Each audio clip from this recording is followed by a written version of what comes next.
지금 여론조작이 하도 심해서 믿을 게 없어요. 지금 뭐 국힘당이 민주당을 앞서느니 뒤집어졌느니 다 개소리 겉소리입니다. 저는 딱 두 가지만 봅니다. 여론조사 꽃하고요. 그 다음에 MBC 패널조사 요거 두 가지만 보면 답이 나옵니다. 자, 여론조사 꽃에서 4억을 들여서 조사했다는 여론조사 결과가 충격적인데요. 거의 약 2만 5천 샘플 정도 서울지역만 그렇게 조사를 했다고 합니다. 정말 대단하죠. 이 정도면 리얼미터나 갤럽의 거의 100배 수준입니다. 100배가 넘는 수준이에요. 정말 대단하죠. 여론조사 비상계! 비상계!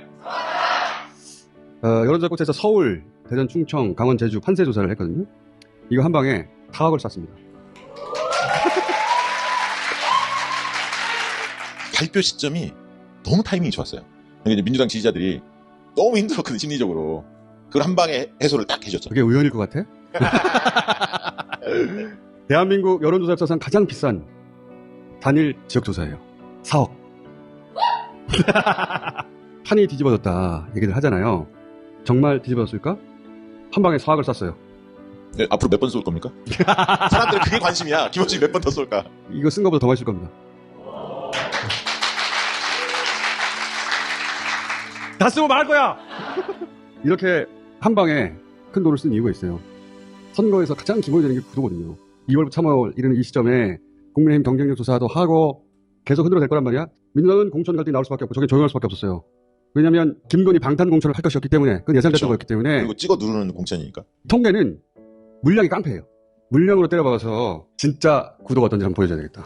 판이 뒤집어지긴 뭘 뒤집어져. 판은 그대로. 이게 이제 서울 지역이거든요. 여기 우리가 24,500샘플 했습니다. 23,617명이라고. 왜냐면은 두 개의 지역구가 발표를 못했으니까. 20대 할당량을 못 채워서 그런 경우 있어요. 조사를 해놨는데 20대 보존값이 제대로 안 나와가지고 공표 조건이 있는데 조건을 충족하지 못해서 발표를 못한 겁니다. 두 지역. 그러니까 조사는 24,500샘플 한 게 맞아요. 요 2만 명을 넘어간다는 건 얼마나 큰 규모냐면 여러분들이 매주 보는 여론조사 있잖아요. 갤럽이건 뭐 리얼미터건 1000명 조사하면 서울 190명 190명. 190명 가지고 서울에 뒤집어졌다 막 민주당 폭락 이런 얘기 하는 거예요. 190명 가지고. 우리는 24,500명 했다니까. 이런 사이즈의 조사는 출구조사 때 하는 거예요. 네, 그렇죠. 우리나라 조사기관이 단 한 번도 기획조차 하지 않은 겁니다. 요즘에 구독자 좀 늘었습니까? 늘고 있어. 조사할 때는 49개였어요. 선거구 획정 때문에 48개가 됐는데 지난 총선에서는 국민의힘이 7석을 가져왔어요. 서울에서. 판이 뒤집혔다고 할 거면 국민의힘에서 이번에 24개 이상을 가져가야 되잖아. 어디 있어 24개. 잘 봐봐. 빨간 지역이 9개 있습니다. 근데 그중에서 영등포 을이 좀 이상합니다. 이 지역에 조사를 할 때 국민의힘 경쟁력 조사가 겹쳤대요.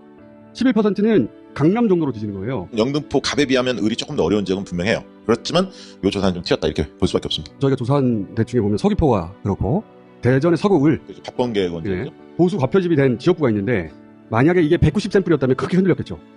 그런데 우린 24,500샘플이거든. 보수 과표집으로 일부 튄 지역을 물량으로 묻어버리고 큰 구도를 볼 수 있게 만든 거지. 그런데 여론조사 꽃과 같은 수치를 보여주는 조사가 이때까지 하나도 없었거든요. 없었죠. 이런 조사는 사실 민주당이나 국민의힘 정도밖에 못합니다. 근데 거기는 발표할 수가 없어. 그렇죠. 내부 참고 자료니까요. 발표하는 이게 유일한 조사예요. 그 정도 규모로는. 이렇게 발표할 수 있는 거는 딱 두 군데밖에 없거든요. 언론사가 조사해서 발표하거나 의뢰해서, 아니면 지금 여론조사 꽃처럼 자기 돈 내고 조사기관이 스스로 조사해서 발표하거나. 근데 여론조사 기관 중에서 여론조사 꽃을 제외하고는 할 곳이 없습니다. 그 언론사도 그 정도 돈 내고 할 곳이 서울 지역을 없죠. 이용하고 누가 조사해. 그런데 화요일 날 MBC 패널 4차 조사 결과 발표가 있었어요. 굉장히 제가 주목하고 있었거든요. 네. 왜냐하면 패널 조사는 보수 과표집이 없어요. 그렇죠. 그건 좀 더 설명할 텐데 다 합쳐봤더니 서울 지역을 그렇게 47대 38이고 적극 투표층으로 보면 좀 더 벌어집니다. 네, 좀 더 벌어져. 중도층이 어떤지 한번 봅시다. 중도로 보세요. 민주당이 46.7, 국민의힘 35.7. 서울 지역 중도에서 민주당이 11%포인트 앞서고 있다는 게 확인된 거죠. 이게 지난 한 1년 반 동안 지속적으로 이어진 구도거든요. 이 구도는 뒤집어지지 않았다는 거예요. MBC 패널 4차 조사 결과를 왜 기다렸냐면 두 가지 이유인데 첫 번째는 그 4차 조사가 2월 26일부터 3일 1일 사이 소위 이제 공천 갈등이 피크를 이뤘을 때 임종석 전 실장이 탈당하냐 마냐 그 주에요. 그 주에 금요일까지 조사한 거라고. 네, 5일 동안 조사했습니다. 그러니까 공천 갈등 피크치의 여론이 다 반영된 거죠. 첫 번째 이유가 그건데 1차 국민의힘 30, 민주당 41 이거는 12월 3주차에 한 것이고 작년 2차 1월 2주차에 한 겁니다. 국민의힘 30, 민주당 40 3차 2월 1주차에 한 겁니다. 국민의힘 30, 민주당 44 이번에 4차 2월 5주차에 한 겁니다. 국민의힘 31, 민주당 45 그대로잖아 구도가. 그렇습니다. 네. 드디어 여론조사 꽃과 같은 결과가 나왔어. 네. 다른 조사들은 최근에 하나같이 국민의힘 폭등, 민주당 폭락이었잖아요. 이게 이제 국민의힘 경쟁력 조사 기간에 이뤄서 그렇다. 국민의힘 후보들이 이럴 때 문자 굉장히 많이 보냅니다. 평소보다 국민의힘 지지층이 여론조사 응답에 적극적이에요. 그래서 이 기간에는 보수가 과표집 됩니다. 예를 들어서 리얼미터 10월 평균이 보수가 2.5 과표집 됐다는 거예요. 이게 진보가 2.5 덜 잡혔다니. 덜 잡혔다는 얘기고 12월 평균 2.0, 12월 평균 5.8, 1월 평균 1.6 리얼미터에서 10월, 11월, 12월 1월 다 평균에 보면 한 3% 될까 아마. 미디어 토마토는 그보다 좀 덜 격차가 있어요. 지난 4개월 동안 그랬단 말이야. 네. 근데 2월 사실적 9.8이죠 리얼미터. 미디어 토마토는 마이너스 10.6이죠. 이길 수 있는 방법이 없어요. 정당 지지율에서. 민주당이 앞섰다 하더라도 이러면 뒤집어지게 돼 있는 거예요. 엄청나게 보수가 과표집되죠. 그래서 사실 중도층에서 어떻게 반응한지를 기사에서 써줘야 돼요. 이거 비밀 아니에요. 다 공개된 거예요. 보수가 이 정도로 과표집됐구나. 그럼 해설해줘야 되거든요. 보수는 일부러 안 해요. 신나서. 근데 진보 매체도 안 한다? 진보 매체는 민주당을 때릴 소재로 삼아요. 얼마나 내가 객관적인가. 그거 봐라 내가 뭐라고 그랬어. 그러니까 실제 여론하고 상관없는 과표집된 여론 가지고 난리법석을 떠는 거예요. 근데 제가 MBC 패널 조사를 왜 기다렸느냐. MBC 패널 조사는 이 과표집이 있을 수가 없어요. 12월 중순에 시작했거든요. 그때 모아놓은 패널을 주기적으로 계속 똑같은 질문을 하는 거예요. 그럼 그 사이에 어떤 사람은 민주당 지지하다가 소수정당 지지를 바뀔 수도 있고 또는 개혁신당 지지하다가 국민의힘을 바뀔 수도 있잖아요. 이 사람들은 동일 집단이에요. 그러니까 보수 과표집 기간에 새로운 보수 유권자가 유입될 수가 없죠. 보수 과표집이라는 거품을 벗어내고 실제 알맹이 여론은 어떠한가. 그게 패널 조사에는 잡힐 수가 있어요. ARS보다는 패널 조사가 좀 더 저가층들이 들어와요. 이 패널 조사를 해보니까 작년 10월 달이나 지금이나 똑같다는 거예요. 그때 마음을 먹었던 사람이 안 바뀌더라는 거예요. 그 얘기는 그만큼 민주당 약지지층, 국민의힘 약지지층이 스윙부터 왔다 갔다 하는 경우가 과거에 있었는데 이번 선거에는 별로 없다. 마음 한번 붙인 사람들 끝까지 가더라. 이런 해설은 박정TV를 들으시면 됩니다. 한 달 동안 판 뒤집었다는 세를 받다 보니까 불안하거든요. 민주당 지지층들이 불안해요. 진짜 판이 뒤집었냐? 의원들도 불안해요. 그걸 노린 거죠. 그게 아니라는 데이터가 필요할 것 같은 시점에 내가 4억을 때려 박은 거야. 그래서 패널 조사를 기다렸고 봤더니 딱 맞잖아 서로 둘이. 구도는 변하지 않았다는 거야. 여론조사 꿀이 정하다는 거야. 비싸게! 구독자 많이 늘 것 같아. 왠지. 한 달 내내 떠들었던 조사들이 다 과표집되거나 과잉 해석됐다는 거예요. 자신있게 얘기해도 돼요. 자신있게. 구도는 변함이 없다. 불안해. 하지 말지어다? 얘네들이 이렇게 여론 조작을 심하게 하는 이유는 명백해요. 완전히 싸울 의지를 붕괴시키려는 거죠. 그래서 선거장에 투표장에 못 나가게 하려는 겁니다.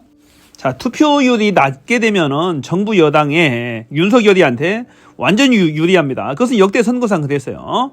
이번 선거에서 제가 장담컨대 65%에서 70% 이상의 투표율이 나온다라고 한다면은 200석 이상도 가능하다고 봅니다.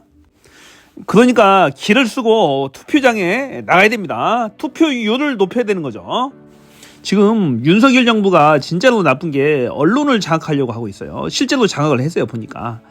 그리고 나서는 언론 통제를 합니다. 언론 통제를 하는데, 그러니까 방통위, 그다음에 방송통신심의위원회, 그다음에 선거 관리 방송통신심의위원회를 통해서 언론을 장악을 하고 언론 기사 내용까지 하나하나 검열 수준에 이를 정도로 통제를 합니다.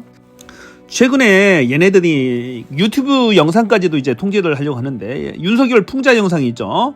이것을 딥페이크 영상이라고 해가지고 딥페이크 영상이라고 해서 아예 접근 차단 조치까지 했어요. 이렇게 이제 언론 통제를 심하게 하는 검찰 독재에 이어 언론 독재까지 하려고 하는 것이죠. 일반 여론조사 가지고 일희일비할 필요가 없습니다. 여론조사 꽃에서 나오는 것만 보면 됩니다. 샘플이 워낙 많기 때문에 이 표본 집단이 많은 게 가장 정확한 거예요. 그 다음에 MBC 패널 조사. 이것은 이제 조사 대상자가 지금 3개월 동안에 바뀌질 않습니다. 똑같이 추적 조사를 하기 때문에 이게 보수 과표집 없이 가장 정확하다라고 이제 볼 수가 있는 거예요. 너무 불안해하지 마시고 이번에 압승을 거두기 위해서는 가족들 손을 잡고 부모 형제 손을 잡고 자꾸 전화해서 설득해서 투표를 독려를 해야 됩니다. 그래서 많은 분들께서 윤석열 심판을 위해서 윤석열, 김건희, 한동훈 심판을 위해서 투표장에 나가는 것이 이들을 확실하게 심판하는 것이다. 이것을 아셨으면 좋겠습니다. 자, 오늘 영상은 여기까지입니다. 좀 더 많은 국민들께서 본 영상을 보실 수 있도록 좋아요 꼭 눌러주시고요. 댓글로 여러분의 솔직한 의견을 남겨주시면 고맙겠습니다. 고맙습니다.